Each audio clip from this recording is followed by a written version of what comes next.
और नमस्कार, मैं हूं मनोहर मनोज, पुनः कार्यक्रम सत्य असत्य और अर्धसत्य में।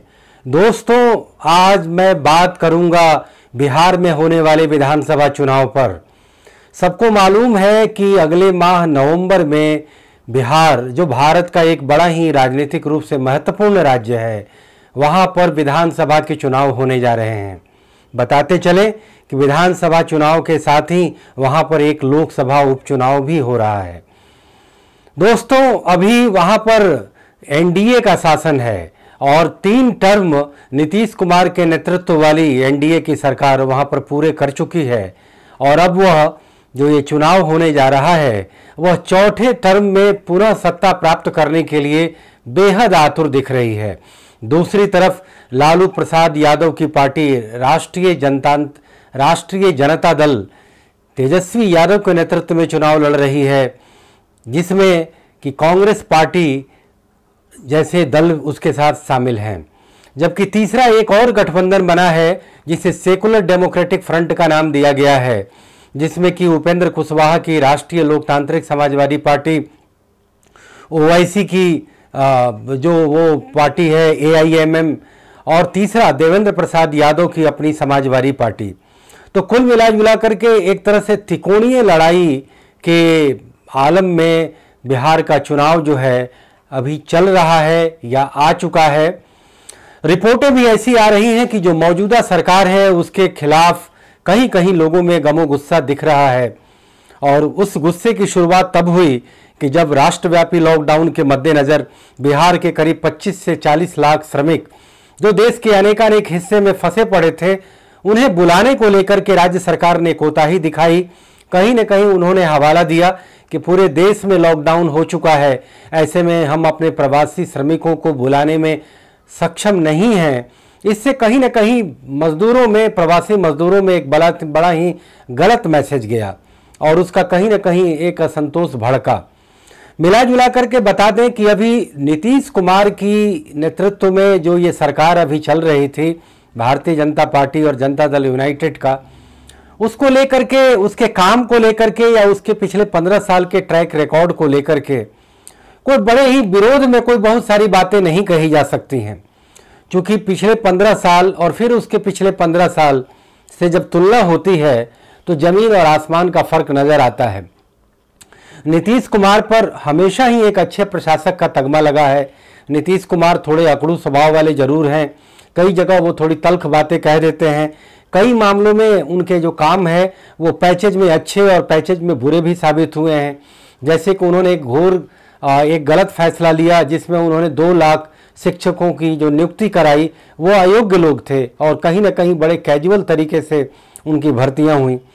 इसी तरीके से बिहार में अभी कोरोना को लेकर के जो स्वास्थ्य व्यवस्था की जो पोल खुली तो उससे ये पता चला कि बिहार में अभी भी स्वास्थ्य और शिक्षा के क्षेत्र में अनेकों काम की संभावनाएं हैं। ठीक इसी तरीके से जब बिहार के मजदूरों की बात होती है तो लगातार ये प्रश्न उठता है कि बिहार में ही क्यों नहीं ज़्यादा से ज़्यादा उद्योग स्थापित किए जा रहे हैं। तो कुल मिलाकर सरकार के सामने जो चुनौती है कि बिहार में जो भी सामुदायिक विकास या आर्थिक विकास या गांवों के स्तर पर जो सड़क, शिक्षा, स्कूल या स्वास्थ्य केंद्र या अलग अलग लड़कियों को साइकिल देने या फिर लगातार सड़कों का नेटवर्क बनाने जैसे अनेकानेक काम हुए, नल जल जैसी महत्वपूर्ण योजना आई।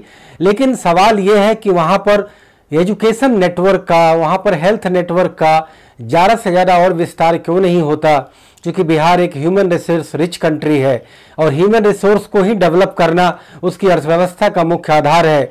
तो ऐसे में प्रश्न उठता है कि वहाँ पर एजुकेशनल इंस्टीट्यूशन की एक बहुत बड़ी चेन बननी चाहिए, वहाँ पर हेल्थ एजुकेशन और हेल्थ हॉस्पिटल की भी एक बहुत बड़ी चेन बननी चाहिए कि लोग जो है बाहर जाकर के अस्पतालों में इलाज कराने में खर्च न करें, बाहर स्कूल और कॉलेजेस में जाकर के यहाँ के छात्र जो है वो खर्च ना करें, बल्कि अपने राज्य में ही बड़े ही सेंटर फॉर एक्सीलेंस एजुकेशन के सेटअप हों, हेल्थ के सेटअप हों। और फिर तीसरा सवाल आता है कि वहाँ पर उद्योगों का जाल क्यों नहीं बेच पा रहा है, तो उसको लेकर के कई समस्याएं हैं। पहले तो बिजली की भारी समस्या थी, लेकिन शुक्र है कि बिजली के मामले में अब बिहार की समस्या खत्म हो गई है। वहाँ के हर एक घर और हर एक गांव बिजली से कनेक्ट हो चुके हैं। तो ऐसे में वहाँ पर बिजली के अलावा, पानी के अलावा, सड़क के अलावा जो वहाँ पर कानून व्यवस्था की स्थिति थी वह भी पहले से सुधरी जरूर है, लेकिन रह रह कर उसमें कोई न कोई ऐसी घटनाएं घटती हैं जो सवालिया निशान खड़े करती हैं। इसके अलावा वहाँ पर जो उद्योगों को लेकर के, विकास करने को लेकर के जो एक विजन होना चाहिए, जो एक राजनीतिक इच्छा शक्ति होनी चाहिए, उसको लेकर के सवालिया निशान जरूर लगते हैं। कुल मिला करके नीतीश कुमार से लोगों की अपेक्षाएं काफ़ी बढ़ी हैं, कई जगह असंतोष है। लोग पहले की तुलना में अब ज़्यादा विकास का आस्वादन कर रहे हैं, लेकिन उनकी अपेक्षाएं भी और भी ज़्यादा बढ़ गई हैं। वे कहते हैं कि कई मोर्चों पर, जैसे रोजगार के मोर्चे पर नीतीश कुमार सरकार विफल रही है। इसी तरीके से शराबबंदी को लेकर के जो पिछले सरकार का एक बहुत बड़ा फैसला था, उसको लेकर के ये प्रश्न उभर रहे हैं कि जगह जगह तस्करी हो रही है। शराब आज भी वहाँ पर प्रतिबंधित होने के बावजूद जो व्यक्ति चाहे जहाँ पर चाहे शराब मंगा सकता है। जो 10 रुपये और 20 रुपये का जो पाउच मिला करता था, वो आज 50 और 60 और 100 रुपये देकर आप घर पर मंगा सकते हैं। तो पुलिस की मिलीभगत से शराब का अवैध कारोबार बिहार में खूब चल रहा है। बल्कि इसके एक दूसरे भी पक्ष उभर कर सामने आए हैं कि जो गरीब जो शराब के लत पकड़ चुके हैं, उनका नए सिरे से उन्हें मानसिक शिक्षा दी जाए, उनको रिहेबिलिटेट किया जाए, उनमें जागरूकता फैलाई जाए। सरकार इसको लेकर के बिल्कुल फिसड्डी साबित हुई है।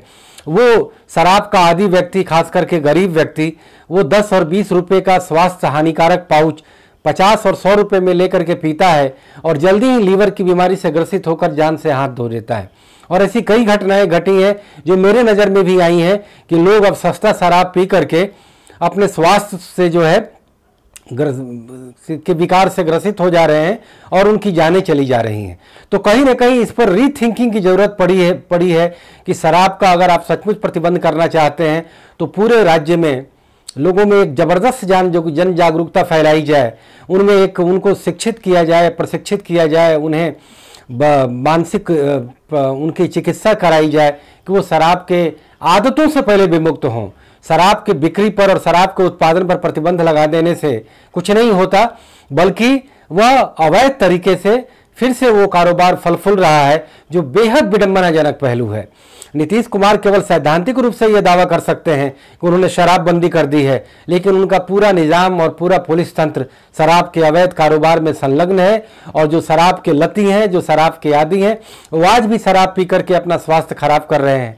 सरकार को राजस्व का अलग नुकसान हो रहा है। लोग बताते हैं कि सरकार ने शराब के राजस्व के नुकसान की भरपाई लोगों पर अनेक तरह के टैक्स लगा करके करी है। कुल मिला करके कोरोना के इस माहौल में हो रहे चुनाव को लेकर लोगों में अपेक्षाएं भी हैं तो असंतोष भी हैं। तो बहुत संभव है कि वहां पर एक तरह से मामला पलट भी सकता है। हो सकता है कि एंटी इनकम्बेंसी का फायदा विपक्ष को मिले, लेकिन कुल मिलाकर के लालू यादव की पार्टी राष्ट्रीय जनता दल और उसके अभी फिलहाल बागडोर संभाल रहे उनके वंश, उनके पुत्र तेजस्वी और तेज प्रताप, उन दोनों के बीच भी सत्ता की लड़ाई चल रही है। और ये दोनों कहीं ना कहीं आज भी ये इंप्रेशन देते हैं कि यह सरकार पूर्ण वंशवादी सरकार है और उनकी जिनके पास कोई न काम का तजुर्बा है, न शिक्षा है, न अनुभव है, न विजन है, लेकिन एक जातीय बेस उनका इस तरीके से स्ट्रांग है जिसका वो पूरा फायदा अपने राजनीति के धरातल पर उठाना चाहते हैं। नीतीश कुमार में कहीं ना कहीं पैनिक भी मचा है कि उनके साझेदार भारतीय जनता पार्टी को परोक्ष रूप से लोक जनशक्ति पार्टी को समर्थन मिला है, जो लोक जनशक्ति पार्टी एनडीए के गठबंधन में नहीं है और अलग चुनाव लड़ रही है। तो ऐसे में नीतीश कुमार के साथ बड़ी ही संशय जुड़ा है कि जो नीतीश कुमार कभी बीजेपी के लिए संशय पैदा किया करते थे, आज वो खुद संशय की स्थिति में है कि चुनावों के बाद यदि बहुमत मिला तो भारतीय जनता पार्टी किसी और राजनीतिक दलों को साझेदार बनाकर अकेले न सरकार बना ले।